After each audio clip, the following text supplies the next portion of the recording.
Hello and welcome to Let's Talk CNAs, a show for CNAs by CNAs. I'm your host, Wendell, and this is my lovely co-host, Angel. Hello, and we are live in Phoenix, Arizona, and today's show is Understanding QAPI. You might have heard of QAPI, but what does it really mean for workers in long-term care? Wendell, can you let everybody know about what QAPI is all about? Yes, Angel, thanks for asking. I'd be happy to. QAPI stands for Quality Assurance Performance Improvement, quality of life, quality of care, and services delivered to nursing homes. Thanks, Wendell. It looks like we're going to have an awesome show. Yes, we are. We're going to have an awesome guest. All right. Angel, are you ready to start the show? I sure am. Let's get it started in here. Let's get it started in here. And again, thank you for being on the show. If you wouldn't mind, could you tell everyone your name and your title, please? Sure, my name is Chuck Combs, and I am currently an RN. All right. Okay, all Yeah, right. got it about a month ago, so Oh, it's a recent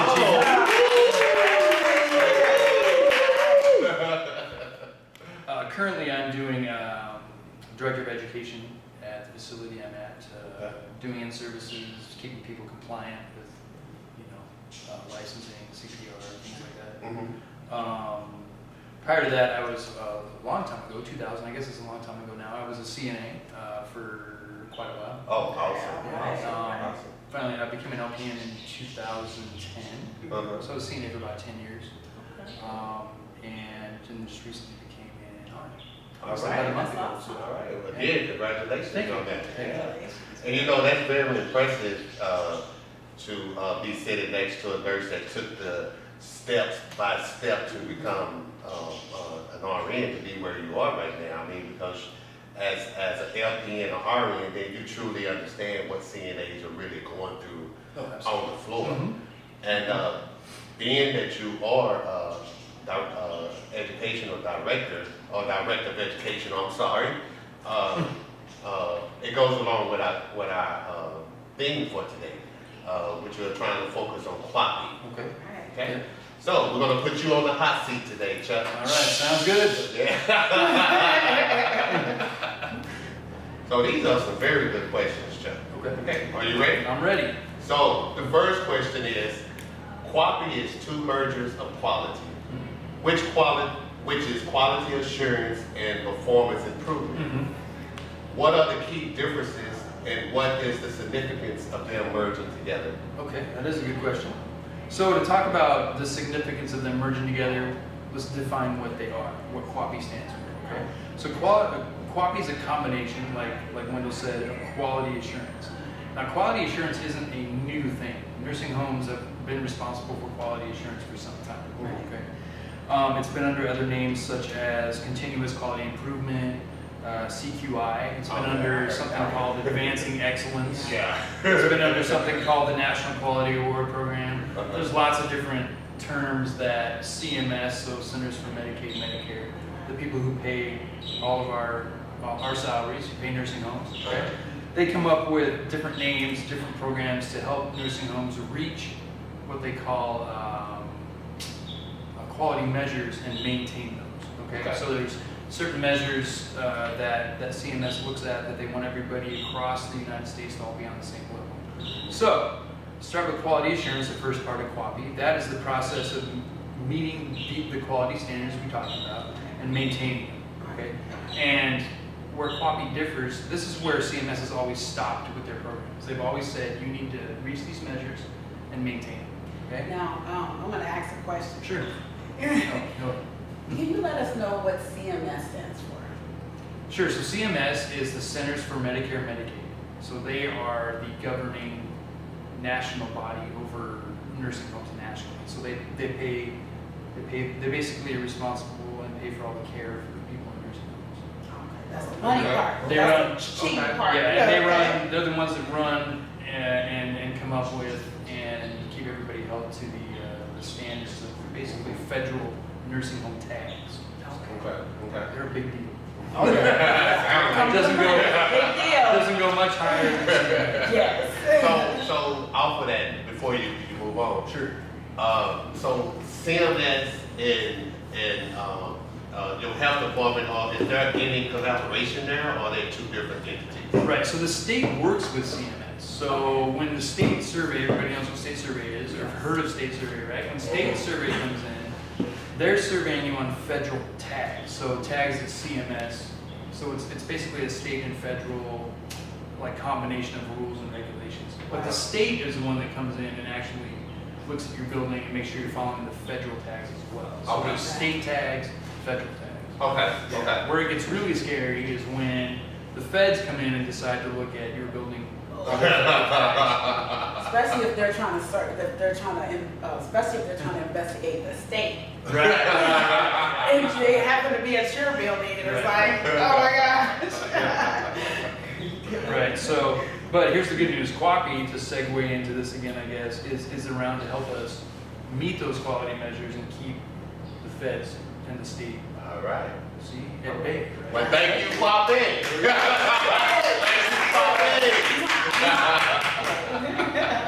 Yeah, so that's what makes QAPI good for us. Like, Oh, yeah, awesome.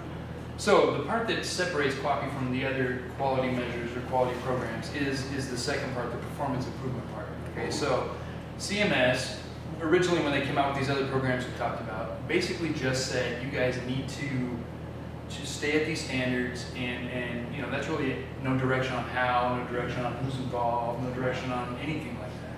Where QAPI differs is the performance improvement part. Okay, and we're going to define performance improvement as continually evaluating your performance and developing systematic efforts on improving it. Okay, and the important part of that statement is the system part. Okay, and it's developing systems in your building that everybody can follow, that aren't gray, that they're basically black and white. Okay, and I don't know, they just become easy to follow and easy to improve if they need to be improved. Keep it simple. Okay. Yeah. Another big thing on QAPI is, you know, these other quality improvement programs, really the driving force behind that was management in the building. So they management would meet every month, and they basically throw numbers out there. How many falls have we had? How many infections have we had? You know, things like that. And there was never really involvement from who you would think would be the key players, right? So the people given direct care. Okay? And there's not a bigger group that does that in a nursing home than the CNAs. That's right. So we'll lead into That's that. why we have this show. That's right. So that's kind of the big difference with QAPI and why it's so important. And the biggest reason that I support it, you know, other than the fact that I have to, that's right, is that you know, it's going to bring together. I think the best part is going to be it's going to bring together and we've shown this in our QAPI program and in the facility that I'm at, is it brings together people that give the frontline care alongside the people that manage the building. And you know, you really get real data, not just things that show up in a report on a computer. It's real people that give real care, saying, "Here's what you're doing." So that's how that feels. Okay, well, I know that point that you said about, you know, the direct caregivers or the CNAs played a big part in keeping that together. Yeah, like you said, we will get into that a bit later. Sure.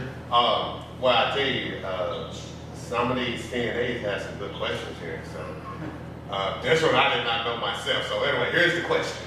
It say there are 5 elements of QAPI. Can you tell us what they are and how it is implemented into nursing home care? No, I can't. Good question. It's a good question, though. Thank you. No, let's talk about QAPI. So, as with any government program, QAPI sounds very complicated. Okay, but if we look at it from a caregiver point of view, okay, so at heart, I will always be a caregiver. All right, that's why I went to school. That's why you guys, you know, went to school, became CNAs. We all, at the core of everything we do, want to care for people. So let's look at this from a caregiver point of view. All right, not I don't know, from a political point of view. That's never That's a good way to put it. Okay. So QAPI's got 5 different, what word do you use there? 5 different elements. All right, thank you. So we'll start with element 1, basically designing your QAPI program. Okay, so the design and the scope of your QAPI program. The neat thing about QAPI is you can take it and make it your own. So earlier I said that the difference was CMS came out and said, here's how you do QAPI. The nice thing is, they didn't say here's how you have to do QAPI. They just led you on a little road and said, here's how you can implement it. The nice thing, it's open to unique struggles in your facility, okay, which is awesome. You can take it and basically shape it into what you need to. Individualized. An example of that is in our building currently, our QAPI projects, we're focusing on two big things. One, falls, two, ADL coding, which is the, you guys do that every day. I'm going to tell you what ADL coding is. So that, we took that as a building and we made it our own projects. Okay, and involved the people that really need to be involved. And again, we'll get into that in a minute. So the first part is the design and scope, putting your QAPI together to fit your building, okay, with the key players that you have. The second part is developing the governance and the leadership of QAPI. So when people think of leadership, they think of the director of nursing, the administrator, the department head, right? Sure. QAPI is asking for experts in whatever you're looking to solve. So if I'm looking to solve an issue where a CNA, here's where we'll start talking about that, is an expert, who am I going to have as my QAPI project leader? A CNA. Right. That's right. Right. Because Make I'm not totally gonna, good sense. right. Because me as an education director have no clue what's happening on Unit A that's making it hard for the CNAs to operate. Just because I'm not there. Okay? So we'll get into that. So basically, all departments, and this is the coolest part, even the residents sometimes get involved in the QAPI process, right? Because if the residents are having an issue, who's going to know better what that issue is than the residents? That's right. So that's the cool thing about QAPI. It opens it up to everybody. Everybody. Nobody's left off the table. Even family members can get There you involved. go, as well. family members. So the big thing to think about when you're developing your leadership team for QAPI, or when you're going to get involved, is it's voluntary, okay, for the most part. It's something voluntary. You got to remember, you're going to put this on top of what you're already doing at work. Right. So you got to remember that. You need to identify when you're getting your leadership team together who needs training in the QAPI process. Okay, so if I'm going to ask Wendell to come on as a leader in QAPI, he's going to need some education on what is QAPI. I can't just be like, hey, Wendell, here's something that's going on. I need you to fix it through the QAPI process. We all need to sit down and talk about what education we need. In your facility, you need to talk about that, okay? And then you need to get people trained and then introduce your leadership to the rest of the building and make sure everybody's familiar with what's going on. You don't need to have, secret leadership or, people need to know. Yeah. The point is people just need to know who to come to That's talk to right. about projects. Okay?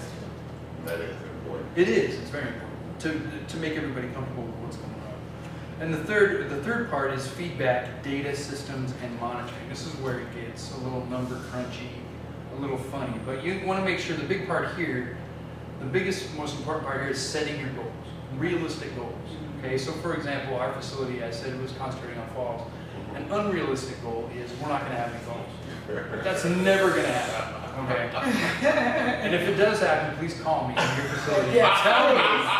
Tell me how you're making that happen. I want to know too. Yes. Okay. Because what you don't want to do is set unrealistic targets, and we don't achieve it, and then everybody gets burned out, and the project just goes away. Because nobody wants to work on a project that you're continuously just not achieving your goal, right? So you need to set realistic goals, okay? And then you need to start collecting your data on what the problem is. Okay, so if it's a fall problem, you want to see how many falls are we having, such thing, maybe what time of day are they happening. Just depending on what your issue is, you want to go out and collect the data. Now, when you collect the data, it's important that you collect data from the right sources. And we kind of talked about this a little bit earlier. If I'm having an issue with, laundry shortage, okay, I'm not going to go to the DON and say, hey, where do you think this laundry shortage is coming from? Because honestly, we love DONs. They're very important. They have way, bigger, broader things to think about than where the laundry shortage. Right. So we're going to go to who's involved in that. Let's think for a second and brainstorm maybe for a second. Who would be involved in a QAPI laundry? Maybe laundry? Oh, well, yeah. Oh, yeah. That's a good choice. Right. Maybe the CNAs that use the laundry. Maybe the residents that wear the laundry, right? Family that bring in the laundry. Yes. So we're going to start thinking about stuff like that. Where are you going to get your data from? Okay. Next is the meat in the sandwich of QAPI. the next part, okay? The performance improvement plan. This is the huge part. This is the awesome part of QAPI. So the performance improvement plan is a concentrated effort on a particular problem. So this is where we're going to break things down a bit. So if I'm running a QAPI project on falls, okay, I don't want my QAPI project to be, we're going to reduce falls. Because again, that's a huge chunk, a huge challenge. We want to make small, achievable goals to make it successful. So with falls, what we did in the facility that I'm working with on this is we looked at a particular group of falls, mainly residents who are falling in their rooms from their wheelchairs. So you see, you break that down. Right. Right. Now that may only be, like in this case, well, in our case it's about 50%. So that's kind of high number. But it's something that we saw as the easiest way to look at something, identify a certain group, and maybe look at something they all have in common that's causing it to happen, right? If you just look at falls, you're going to look at people that walk, people in wheelchairs, people that, you don't want to look at all these different things. You want to bring it down in your performance improvement plan to a specific achievable demographic or group of people, okay? And that means you can have different PIPs for the same goal, right? So I might have a PIP for residents falling out of wheelchairs, but then I may have a PIP for residents who ambulate in the hallway. It's completely different, but still related to our big umbrella goal of reducing falls. Does that make sense? Yeah, and if I may, you said something, I want everybody to know what you're talking about. Could you, again, give us the meaning of PIP? Sure, so a PIP is a performance improvement plan. Okay. So what you're going to do is you're going to sit down, well, first you're going to start, like I said, by identifying your problem. Then you're going to get a leader for your performance improvement plan. Now this leader for the performance improvement plan is kind of a branch off of the QAPI committee. So QAPI always has a core committee of people that generally meet monthly to discuss how things are going. Now you might report your performance improvement plan to somebody who sits on the QAPI chair, and they may report for you. So that may be how that works. Or they may ask you, why don't you come and talk about your performance project with the team? See what I'm saying? So you want to identify your leader. Who's going to do that? Now again, that should depend on what the project is. And it may be more than one leader. Like I said, if we're doing a laundry project, maybe you as a CNA, and then maybe whoever's working in laundry the most. Right. Okay? Maybe those two will team up and they'll hit it together or something like that. So you can have multiple leaders. Again, when you identify a leader or want to take on a leader role, you need to think about the time you're going to put into that project on top of what you're doing. I want to keep bringing that up because I don't want people to, sometimes we step into things, right? And it becomes just a huge chunk of time. So we just need to prepare ourselves mentally for that. Exactly. Then we're going to use some kind of way to run our PIP. So an example I have is called PDCA. Okay? PDCA. So that stands for plan. So we're going to plan what we're going to do for our project. Then we're going to do it. Then we're going to check on how it's doing. And then we're going to act and do it all over again. Plan, do, check, and Plan, act. do, check, act. And the cool thing about plan, do, check, act is it never ends. Right? We'll plan, we'll do, we'll check how it's going, and then we'll act and change and go back to planning again if it's not working. Oh, wow, I like that. Yeah, so it never ends. We never fail. Right? We never fail. I like There you that. go. And we never fail because we're constantly looking at it again, We never get to the point where hopefully we fail and we don't get our goal accomplished. So that's why that's kind of All right. The last part is systemic analysis and systemic action. Now, earlier we talked about systems, and I mentioned that that's the very important part. The reason systems are so important is if you have systems in place, people can be familiarized, trained into systems, and it reduces the chance of mistakes being made. Okay? Like nursing is a system. Nursing is set up to where, well, let's make it a little more specific. Passing medications is a system. There's a system set up. If you follow that system, the odds of making a mistake are very, very low. It's when we step away and skip something that mistakes are made. So systems are very important. So what we're going to do when we do our systemic analysis and systemic action, this is kind of the last part of the whole process in my opinion. We're going to find what's really causing the problem. That's the biggest thing. Okay. So it's easy to say, let's go back to our laundry scenario. It's easy to say, the laundry's causing the problem. We're broad brushing that, right? They just need to fix their problem, and everything will be fine. Okay? Or the CNAs are the problem. If they would just fix their part, everything can be fine. Always the CNA. It is. Always the CNA. But if we really sat down and looked at what's really the problem, it's not, because we're not, if we say it's the CNAs, we're not looking at a system, we're looking at people. Right, exactly. We're looking at the CNAs. If we say laundry or whoever's working laundry is the problem, we're not looking at the system, we're looking at the people. Right. Right? And if you use the whole, if you replace, fix the people, fix the problems, it never really works. Never. Human beings aren't good for no error, we're good for error. I think that's what. So, we're going to look at what the real problem is, the systemic problem. Okay. And then we're going to look at, okay, so here's the big thing. Problems generally affect everyone. So, we looked at laundry. Laundry affects the laundry, okay, the CNA, the resident, the family. Right. And that's just, we haven't even really sat down and made it into our project. We've already identified 4 people it affects. How does it affect the family? They have to keep bringing clothes in. Exactly. Because they're disappearing, right? It affects the CNAs because we go to get clothes for our neighbors and we don't have them. It affects our neighbors because they don't have clothes. Right. And it affects the laundry because they keep getting yelled at because laundry's missing. So we look at all these different people it affects, okay? And we need to look at, as far as looking at our system, we need to look at something, 3 different things. 1, do we already have a system in place and we just need to retrain everybody on that system? Okay. That's I don't want to say an easy fix. It's the simplest of the 3. It's fixable. It's fixable. It's fixable. Right. We're just basically fixing something that fell apart for a second. Okay, we have a system in place. It looks pretty solid, but it's just people stepping away from it. We're going to retrain. Do we need to do we just need to reinforce maybe a little bit of training? So rather than retraining an entire system, is there just one part of it that we're missing? So we just go around and say, hey, we're doing a great job all the way to this point. We just need to get over this point, do what we need to do and then move on. Okay? Yes. The third one is the most difficult. This is where we're going to develop a new system, a new policy. We're gonna put it into place. We're going to train staff. Well, first we're going to train staff, put it into place. Then we're going to see if it works. This is the big complicated part. What makes it difficult too, when you think about putting in a new system, is we can't just put in a new system and say our new system is that we're going to fix the laundry problem. That's our new. We're going to do the system that's going to fix it from the beginning to the end. Right. That's not achievable. So what we do is we start with a small piece of it. So let's say labeling on clothing. Right. If we label everybody's clothing, it's a little small project. It could have huge, things will stop disappearing, Yeah. right? Because it may not wash off, it may not fade.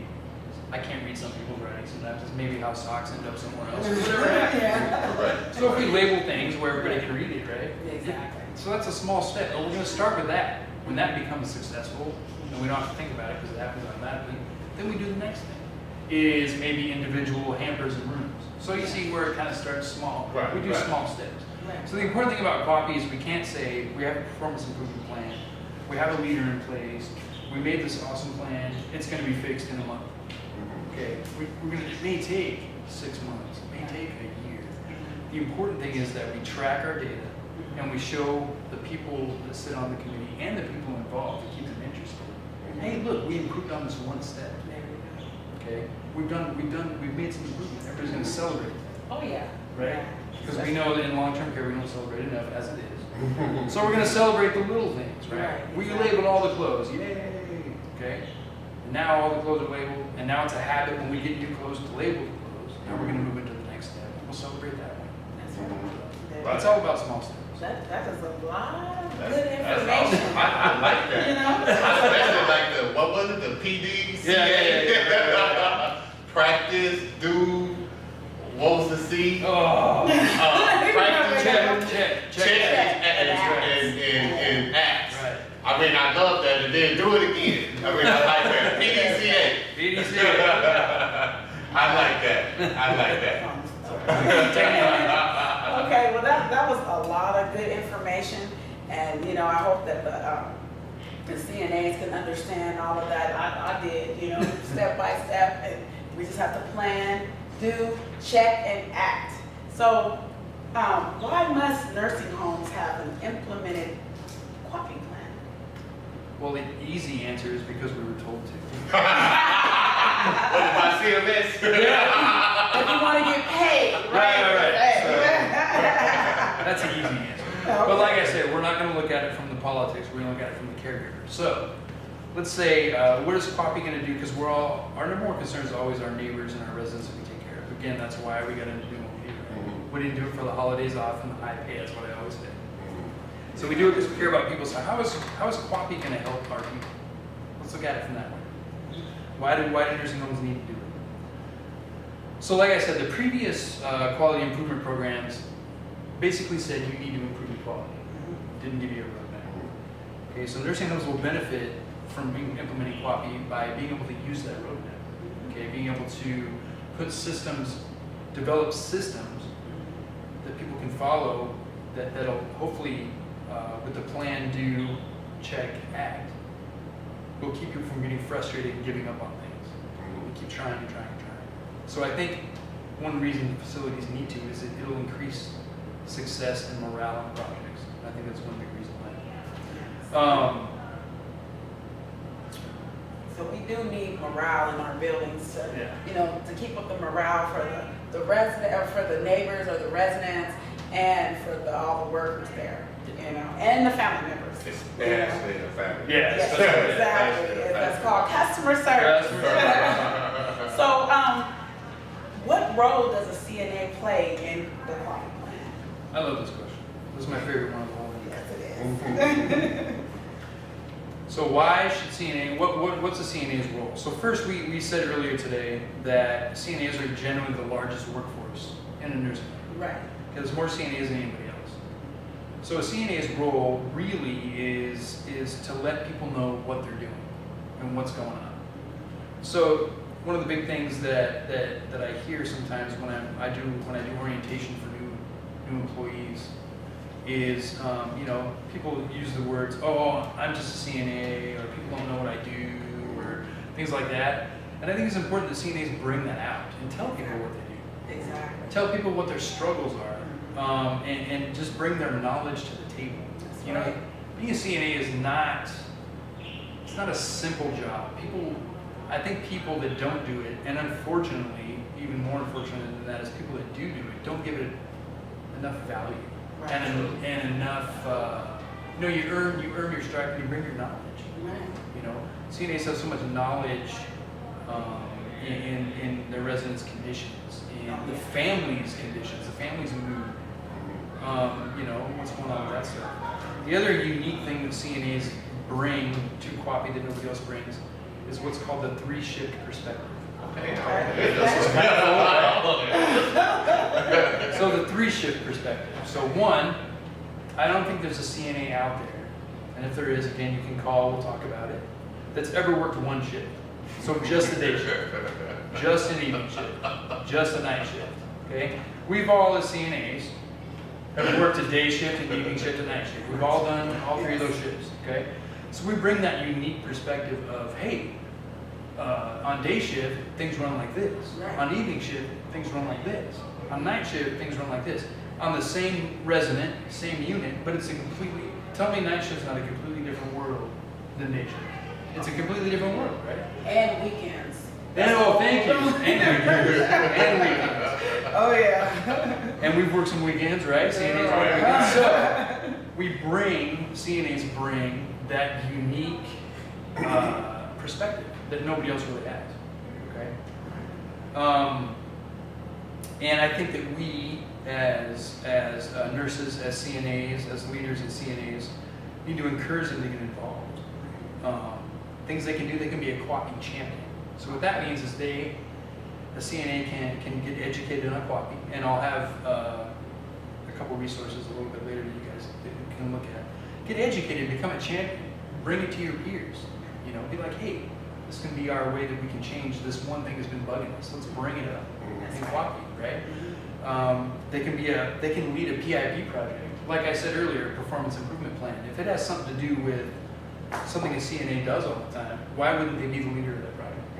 If they have all the knowledge in that area, right? They can be a root cause analysis leader. That means that you can bring a CNA can bring in their perspective of a problem and look at what they think from the direct caregiver's point of view, what the root cause analysis is, right? Instead of just saying, it's the laundry, the the CNA who deals directly with laundry might say, no, it's not just the laundry, it's this one piece. And if we just fix this one piece, it makes things a lot easier. And like I said, and then like I said, they can be a teacher and a mentor for other CNAs about the QAPI process. I think that's the biggest part is giving, if other CNAs see a fellow peer in a leadership role with the ability and to change something from that level, rather than you bring it up to the administrator and now it's got to trickle down and get fixed from that level. Sometimes it's just not the solution we're looking for. So CNAs can get involved basically by bringing their knowledge and their unique skill set of experiencing things from the neighbor's point of view, from all 3 shifts and weekends, and they can bring that genuine experience. Love it. Yeah. I love it. I was going to ask you this other question, but you pretty much answered it. It was, what can CNA do to be a part of the QAPI plan in their facility? Yeah. But you already answered that. Like it's all about it's just all about being involved, and Right. I know sometimes that's easier said. Sometimes we feel like we don't know who to talk to, we don't know what to say. The cool thing about a PIP, again, a performance improvement plan, is it's going to lay that out for you. It's going to say what's your question. Who do you need to talk to? You can sit and think about that and write it down, and be prepared with something instead of just running in and saying, "This has been a problem for so long, I'm tired of it." And you have a structured way to bring a problem to somebody's attention. And you know what? I just encourage all CNAs to be a part of their QAPI meetings inside of their facilities, because they really do need our feedback. Like, really. I went to one once and I was like, whoa, you get to see the bigger picture of everything. And you see how important that CNAs are in the QAPI plan. So, right. it's awesome. Well, Chuck, my producer, is telling me you have about a minute left, but someone out in the audience seems to have a question for us. Can somebody give her the mic, please? You're the mic right here. Yes, I just want to ask a question. On your PDCA, when you find out that you said that you plan, you do, you check, and you act. When it's working for that person, have you ever went to another neighbor or a patient and tried it on them, maybe with even a little adjustment to help them improve their way? And also the second part of my question is, after they do it, we check, we act, that's building up their lifestyle, bringing them back to society. Will it help with another patient is what I'm asking you. Sure. So basically, if you take it, you're saying if it works with one, can it work with many? Yes. Right? So that's fair. And I think that's a really good question. And I think it brings up a good point that I don't know if we addressed or not, is that although QAPI gives us a roadmap of how to do things, we need to remember that giving care is individualized. Right. So that doesn't mean that if I come up with a solution that it's going to blanketly help every single person. That's fair. Whether it be a neighbor or a resident or a CNA or anybody. So yeah, we can definitely take that and tweak it Right. and make it fit that individual need. Okay. And I think what's important with that though, before we do that, is that we get a base, what's what I'm looking for, a base, not policy, I'm totally blanking out, so a base, basically way we do things. So if you get comfortable doing it one way first, and then you branch off, rather than introducing something and trying to make it individual right away, maybe just get comfortable with Finding a baseline. finding a baseline way it operates, and then expanding off of that. Because what you don't want to do is introduce it and then start individualizing it for everybody and expecting everybody to adapt to everybody's different way of doing things. Right. But yeah, I mean, I think definitely once you have a foundation, that it's perfectly acceptable to tweak QAPI to meet individual needs. Thank you. All right, thank you for that question. All right, so I see that we have about 15 seconds left. Do you have any last words? Real quick, just some resources for you guys to look up. American Healthcare Association on their website has a really excellent article on QAPI. It's easy to understand. And then actually your guys' Arizona, the NACA has a really good spot on their website about QAPI as well. So just a couple of resources for you guys. Just in case you guys can get that, that's the ACA, Arizona Healthcare Association, and NACA, the National Association of Healthcare Assistants. All right. Well, thank you for being on the show. This has been an awesome show. Hope you come back to see us again. Thank you very much. Thank you very much, sir.